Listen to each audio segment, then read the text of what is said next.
Muchísimas gracias a el maestro Bernardo Barranco, maestro en sociología, sociólogo en religiones, un periodista especializado también o con publicaciones especializadas sobre precisamente estos temas, conocido en muchísimos medios de información, con quien es un placer estar teniendo esta reunión hoy por la tarde, y tenerlo aquí en los Pasos de la Semana. Pues Bernardo, un poco hemos visto y hemos estado atentos últimamente en las noticias de la salud del Papa Francisco, precisamente por el estado delicado y lo que esto ha conllevado, y un poco también por la película esta de Cónclave, ¿no? Que estuvo en los Óscares y demás, y que trajo el tema a revolverse. Pero un poco pensando en eso, se ha tildado un poco a Francisco como si fuera un papa de izquierda, ¿no? O que trae ciertos ideales que no son los del statu quo, según se dicen, aunque pudieran haber ahí algunos datos que nos hicieran pensar diferente, pero un poco pensando en esto, ¿no? En la ideología y en el corazón de las creencias que ha impulsado, pues se podría considerar, digamos, este papado como un papado de izquierda dentro de la misma Iglesia Católica. Yo más bien diría que es un papado reformista. El Papa Francisco retoma sobre todo el espíritu del Concilio Vaticano II en los años, podríamos decir, 60 del siglo pasado, en donde la Iglesia hace una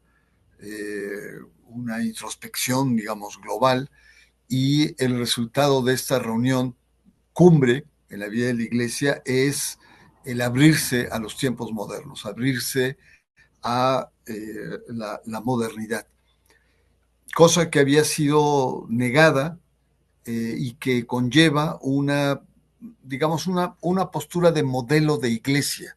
El modelo de iglesia anterior al concilio era la iglesia como una sociedad perfecta, una maestra que tiene que guiar los rumbos de la humanidad. Y en el caso del Concilio Vaticano II, sobre todo en la Lumen Gentium, que es uno de los principales documentos del Concilio Vaticano II, plantea el modelo de iglesia como iglesia eh, eh, del pueblo, como una iglesia no popular en el sentido, digamos, más llano que conocemos, sino iglesia pueblo de Dios. Esa es la expresión concreta, lo cual era una verdadera revolución en ese momento, porque era la iglesia toda, laicos, religiosos, religiosas, curas, obispos, cardenales, papa, que formaban parte de ese pueblo de Dios. Y fue una verdadera revolución que abrió muchas nuevas vetas de apertura al mundo moderno. Sin embargo, los pontificados larguísimos sobre todo de Juan Pablo II y de Benedicto XVI, iban en el sentido contrario, y el sentido contrario era negar estas aperturas. Y fueron pontificados conservadores que en cierta medida traicionan el espíritu de apertura del Concilio Vaticano II. Entonces, cuando llega Francisco, llega después de 34 años de pontificados conservadores y retoma lo que se había dicho en el Concilio Vaticano II de abrirse, y esa acción provoca muchas tensiones al interior de la iglesia y provoca también tensiones al exterior de la iglesia. Doy dos ejemplos muy concretos. El Papa, en la encíclica Laudato Si, que es una encíclica ecologista, cuestiona a las grandes empresas y por supuesto se echa encima al lobby petrolero, a las grandes empresas petroleras, se echa encima a las grandes petroquímicas. Segundo ejemplo, el Papa realiza un sínodo sobre la Amazonía y en ese sínodo se cuestiona fuertemente la depredación de la naturaleza y las industrias internacionales madereras, de extracción, etcétera, se le van encima. Entonces, la presencia del Papa Francisco no solo fue una irrupción religiosa, sino también una irrupción política. Tercer ejemplo, el Papa defiende a los migrantes, cuando la corriente hoy en Europa y en Estados Unidos es profundamente antimigrante, es racista. Entonces el Papa tiene muchos enemigos, no solamente dentro, sino fuera de la iglesia. Y lo que está detrás de esta irrupción del Papa en la vida de la iglesia, pues es retomar estos impulsos que tuvo el Concilio Vaticano II y que fueron cancelados con los pontificados de Juan Pablo II y Benedicto XVI.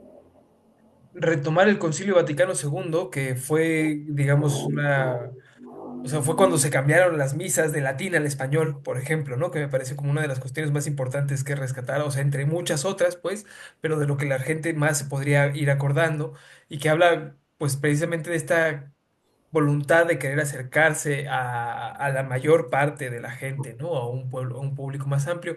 Ahora, un poco pensando en esto que mencionaba, ¿no? En cuanto a los enemigos que se ha ganado al interior o al exterior de la iglesia, incluso.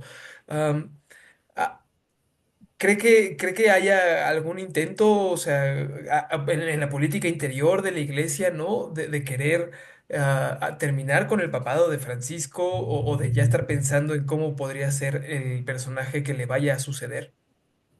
No, desde luego, desde luego. Hay que reconocer que la Iglesia Católica está polarizada. La Iglesia Católica tiene una, eh, eh, digamos, una fractura interna, que no es nueva ni es única en la Iglesia. Todas las sociedades actualmente contemporáneas están polarizadas, empezando por la nuestra, Estados Unidos, Francia, en fin, ¿no? Diferentes países que viven diferentes tipos de polarización. En el caso de la Iglesia Católica, eh, podemos decir que hay como dos grandes polos. Un primer polo, que es el polo conservador, vinculado a los grupos de ultraderecha, que lo que busca es regresar a los viejos privilegios, a los viejos dogmas de la Iglesia, regresar precisamente a la misa en latín, ¿no? Regresar a posturas contra el desarrollo de las mujeres, bajar la cortina frente a las aperturas que hizo el Papa frente a los homosexuales, toda la cuestión del control natal, ¿no? El aborto, en fin, es esta perspectiva ultraconservadora que quiere retomar el poder de la Iglesia para poder, en cierto sentido, reiniciar los privilegios que tuvo hace más de 10 años. Y luego está el polo reformista, que encabezado por el propio Papa, ese polo, digamos, continuista, es decir, las aperturas, etcétera. Lo que está de fondo en estas dos grandes posturas es cómo la iglesia se sitúa o el papel que tiene la iglesia frente a la modernidad contemporánea. Unos, los conservadores, es nos retraemos porque nuestra identidad está siendo amenazada, ¿no? Y por lo tanto regresamos a los viejos dogmas y a las viejas afirmaciones que fortalecen la identidad. Y el polo, digamos, encabezado por el Papa, es dar continuidad y abrirnos a los grandes cambios. La Iglesia tiene que adaptarse a los cambios de la sociedad moderna y tiene que vivir ciertamente ciertos cambios estrujantes al interior. Entonces, esos dos modelos eclesiológicos que tiene la Iglesia son los que hoy están en juego. Y por supuesto, el polo conservador, no solo de ahora, tiene más de 7, 8 años, que incluso rezan porque el Papa muera, o dicho de una manera piadosa, rezan para que Dios se lleve pronto a el Papa Francisco. Híjole, eso ya podría abrir los pensamientos a muchísimas más especulaciones, ¿no? De lo que está pasando. Por suerte, esta semana vimos que ya ponían una foto de él en la mañana, en la que parecía que todo estaba bien, un poco mejor. Am, Ahora, un poco regresando a esta cuestión, a la geopolítica, ¿no? Que ya hablaba usted ahorita sobre cómo estamos polarizados en todas las sociedades, en muchos niveles, ¿no? Tanto en la mexicana como en la estadounidense, como en el interior de la propia sociedad, me imagino, del Vaticano. Se supone que Francisco venía poniendo este camino, ¿no? Hacia las nuevas cuestiones un poco más, no sé si decir libertarias, más humanas, ¿no? Más progresistas, si se podría decir de esa manera. Am, y ahora con los cambios que vemos geopolíticamente, ¿cree que la iglesia vaya a irse replegando a los cambios que vemos, por ejemplo, en Estados Unidos o en Argentina, ¿no? En los cuales los sectores conservadores empiezan a tener mucho más poder. Ese podría ser, digamos, el camino o hacia dónde podría ir apuntando. Esa es una gran pregunta. ¿Cómo el entorno, que es un entorno que está deslizándose, no a la derecha, sino a la ultraderecha, ese entorno que nace o que tiene su epicentro en Hungría, que por cierto ahí hay un papable en ese lugar, eh, que va creciendo y va creciendo de manera muy rápida. Es decir, la ultraderecha va ganando cierta ciudadanía política y de la ciudadanía política va ganando espacios y escaños en los parlamentos y de los parlamentos a cohabitar con el poder o controlar el poder. Es el caso de Italia, ¿no? Donde Meloni tiene un peso muy grande, es el caso de Argentina, donde Milei tiene la conducción del poder ejecutivo, es el caso norteamericano, donde el racista Donald Trump asciende al poder. Y ahí en otros países cohabita la ultraderecha. España, que es muy fuerte con Vox, estamos hablando de Le Pen en Francia, y así nos podemos ir hasta los países nórdicos incluso. La gran pregunta que haces es si esta oleada, si este fantasma ultraderechista que recorre Europa y el mundo noratlántico es capaz de incidir en la iglesia. Yo digo que sí, por supuesto que sí, ¿no? Que es obvio, e incluso parte de esa ultraderecha viene de la propia Iglesia Católica. Entonces, por lo tanto, la amenaza está ahí. Y la gran cuestión que tiene la Iglesia es, dentro de los diferentes escenarios que se presentan en la sucesión, ¿cuál sería el más favorable? Un primer escenario es que el Papa muera. Y si el Papa muera, se convoca un cónclave, como la película esta que todos hemos visto. Segundo escenario, el Papa, digamos, supera esta crisis, pero ya no va a ser el mismo, ya va a ser muy vulnerable, ya no va a poder viajar, estar en grandes eventos, tener contacto con la gente. Sería más de gabinete, un Papa de gabinete, y ahí habría que ver hasta dónde podría ser esto. Y uno tercero es la renuncia, vinculado al segundo escenario, que el Papa, digamos, resista la enfermedad y que él renuncie y se convoque a un cónclave. Y en el cónclave, entonces, los escenarios posteriores podrían ser que el Papa podría incidir en el proceso de elección de su sucesor, cosa que no hizo Benedicto XVI. Benedicto XVI se quedó al margen. Hay un libro en Italia, que lo he mencionado varias veces, que se llama El Papa entre Lobos, de Marco Politi, un analista muy connotado en Italia. Y en ese libro señala pues, al Papa rodeado de lobos, ¿no? De lobos cardenales, Brooke de Estados Unidos, Müller de Alemania, Sarah de África, ¿no? Y el pobre Papa ahí sorteando. Pero se le criticó después al libro de decir, a ver, escuchen, Papa entre lobos, sí, está entre lobos, pero el Papa también es un lobo. ¿Mm? Es un jesuita, es un hombre que maneja el poder. Y en ese sentido, creo que una renuncia pactada podría traer a que el Papa Francisco pueda maniobrar de manera sutil los hilos para que haya continuidad en su pontificado. Entonces, fíjate nomás la enorme causalidad que existe. Mientras el entorno global es un entorno de derecha y de ultraderecha, la iglesia podría ser un puntal reformista o progresista que traería, digamos, muchas tensiones de tipo diplomático, con empresas, con los factores de poder en el mundo, etcétera. Y por lo tanto, entonces, el Papa, en esta tercera hipótesis de renuncia y convocatoria a un nuevo cónclave, tendría que traer a un negociador, incluso a un europeo negociador, que permita, digamos, paliar e incidir la agenda propia de la Iglesia. Y en este momento el principal negociador sería Pietro Parolin, el secretario de Estado. Entonces, bueno, son conjeturas, por supuesto, pero probablemente en la hipótesis de la renuncia, el que tendría más oportunidad por las condiciones que señalas de un entorno contaminante de ultraderecha, una iglesia más progresista con un gran negociador a la cabeza de ella, que sería Parolin.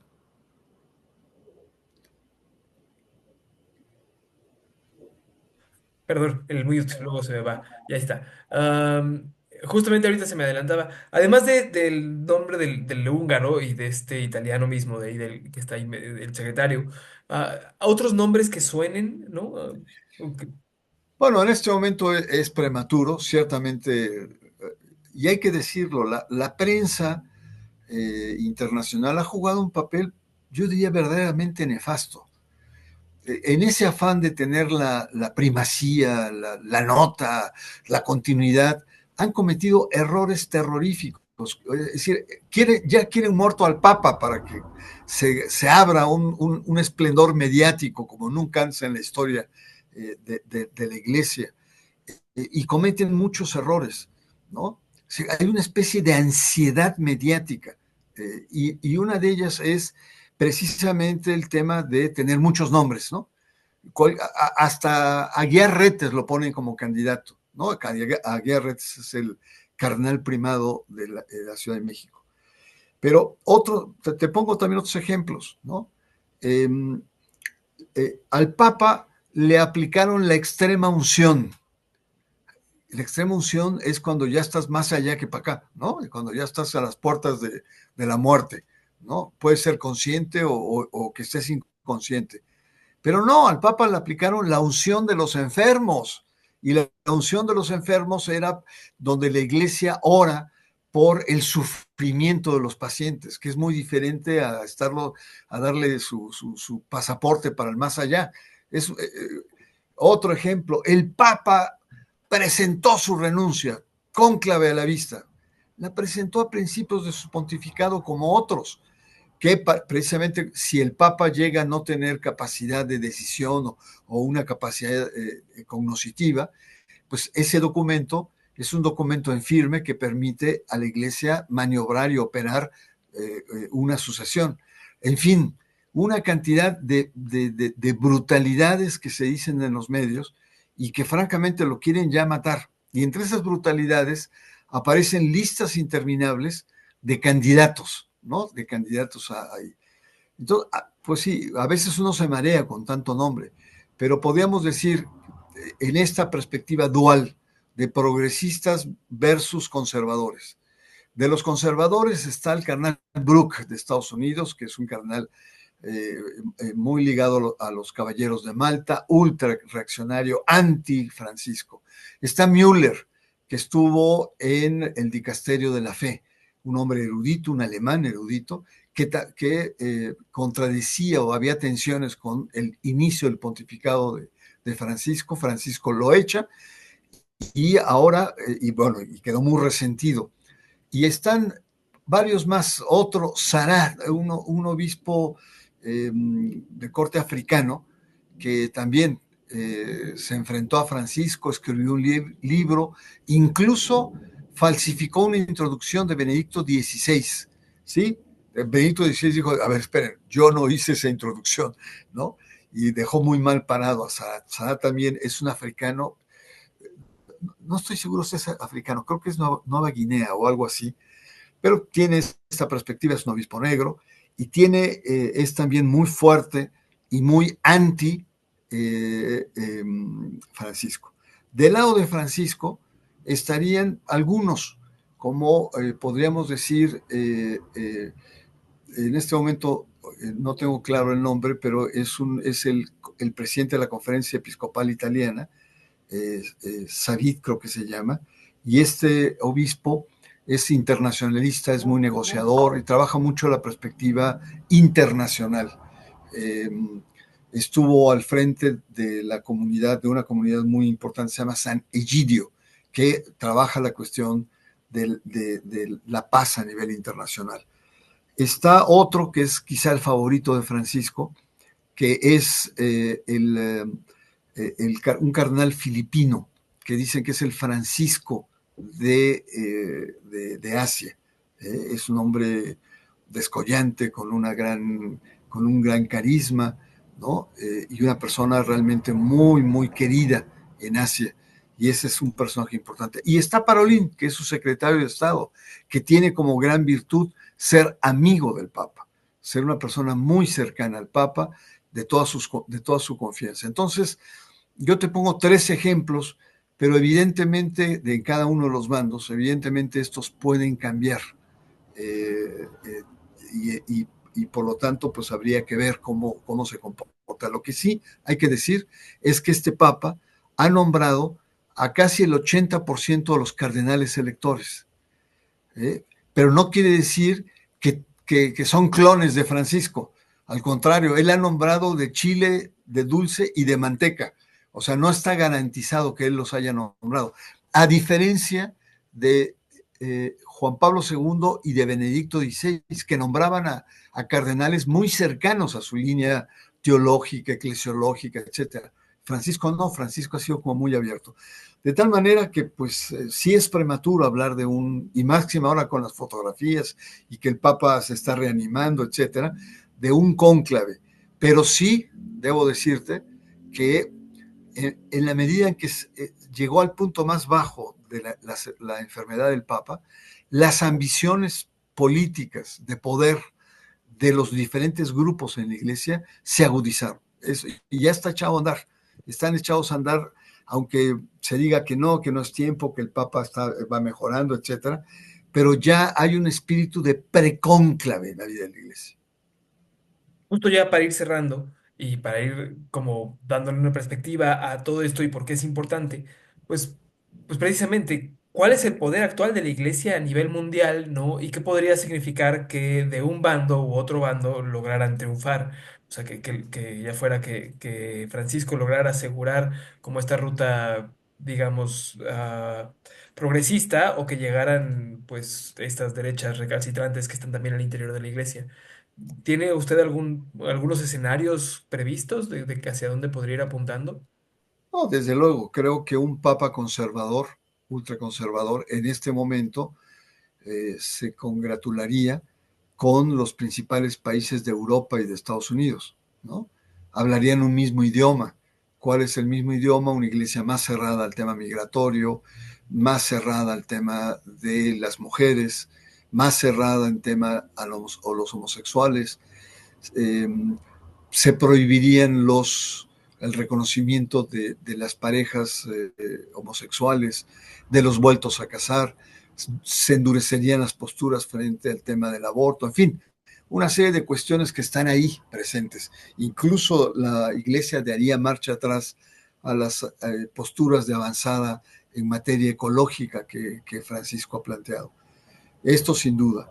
Y en el caso de una iglesia, digamos, más reformista, más de frontera, más de una iglesia, como le gusta llamar a ellos mismos, de movilidad, una iglesia en movimiento, como ellos llaman, eh, traería tensiones con las grandes empresas, traería tensiones con gobiernos, sería una piedra en el zapato en el materia migratoria, etcétera. Y por lo tanto, están haciendo presión. Donald Trump ha instruido, ¿no?, a sus partes, a sus contrapartes, a que el próximo papa no sea un papa incómodo, ¿no?, a Washington. De tal suerte que geopolíticamente tiene repercusiones. Pero es una decisión que felizmente se toma dentro, la toma la propia iglesia. Los grupos de presión inciden en las posturas de ciertos cardenales, pero una vez que se da el cónclave es una decisión perfecta y profundamente eclesial, lo cual, pues digamos, da una cierta esperanza a que no se nombre un papa refractario, un papa conservador, a un papa recalcitrante, como en cierto momento lo fue el populismo de Juan Pablo II. ¿No? Pues maestro Bernardo Barranco, muchísimas gracias por estos minutos. Creo que nos ayudan a visualizar muy bien el panorama que se nos tiene por enfrente, ¿no? Y a entender muy bien de dónde vienen pues tantas informaciones y tantos rumores incluso a veces, y como para irnos dando una idea de cómo funciona todavía la iglesia en un contexto local y global bastante interesante. Pues si no hay nada más que usted quiera agregar, Al aquí contrario, gracias y nos vemos. Y en mi caso, buen provecho. Ya tengo hambre, me voy a comer. Nos buen vemos. provecho.